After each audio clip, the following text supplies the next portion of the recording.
We begin tonight with a flood watch. Floods may be coming for communities in northern Utah as early as next week. ABC4's Northern Utah correspondent Kade Garner reporting from Weber County this afternoon, telling us who is most at risk. Kade?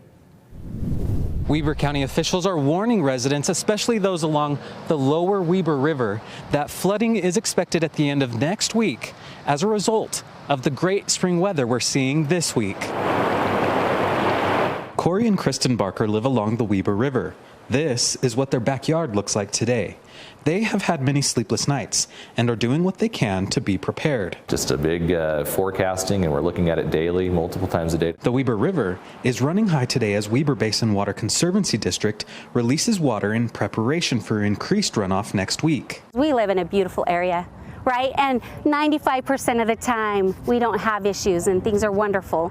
But that 5%, we're going to have some issues, and we just need to understand that with the good comes some bad. Lisa Schwartz-Gosling is the Weber County Emergency Manager. She says by the second half of next week, the river west of the mouth of the canyon could potentially be at or above flooding levels, with that more likely to happen at areas west of 1900. And then if they have concern about the area that they live in, if they've had flooding before, they live in the floodplain, to make sure that they get their sandbags out and get them filled, put them around those areas of concern, whether it's a lower elevation door or whether it is their window wells, to make sure that they get that done. Officials are keeping a close eye on the river. We've got flows up in these areas just outside of the mouth of the canyon, so we're monitoring all of those to make sure that we're aware of how water's flowing. We have a lot of drone flights that are going to be going on, particularly tomorrow, just checking the areas and seeing how things are going. Residents are also encouraged to sign up for Code Red alerts. That allows us to notify them when there's an emergency, and so we'd like to have them do that. We likely won't use it unless we had a situation where we had to evacuate or it was really timely message, but it's important to have it there, not just for the flooding, but to have it there in the future for anything that may come up. More information on the Red Alert system as well as sandbagging opportunities can be found on our website at abc4.com. Reporting from Weber County, Kade Garner, ABC4 News. All right, thank you, Kade. Well, there are flooding concerns in Utah County as well. American Fork Canyon closed for mitigation.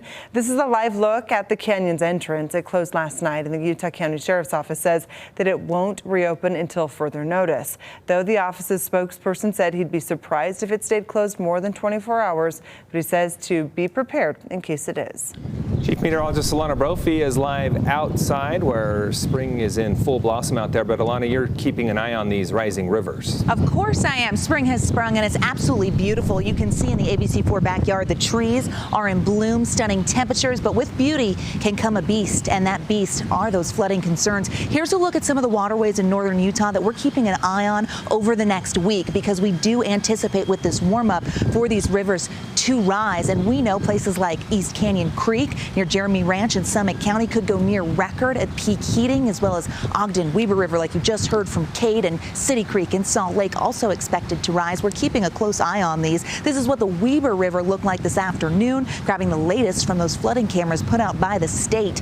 And that's something that is a great resource as these warming temperatures really take control. We've got significant rise in many waterways throughout northern Utah as we get through the next several days. Our warming trend is a big culprit of this. We had record-breaking snowpack, and here it comes with the warmth. That temperature trend shows those daytime highs climbing and climbing in Salt Lake. Peak heating right around the corner. Now, right now, we've got really pretty temperatures. Low 70s in Salt Lake, 83 down there in St. George, upper 60s and low 70s along the Wasatch front. Now, you can hear the wind just a little bit, and those winds are increasing as a cold front is approaching. It's bringing some impact, and I will explain exactly what you need to expect with this front as we get through the next several hours in my full forecast. Glenn, Emily, over to you.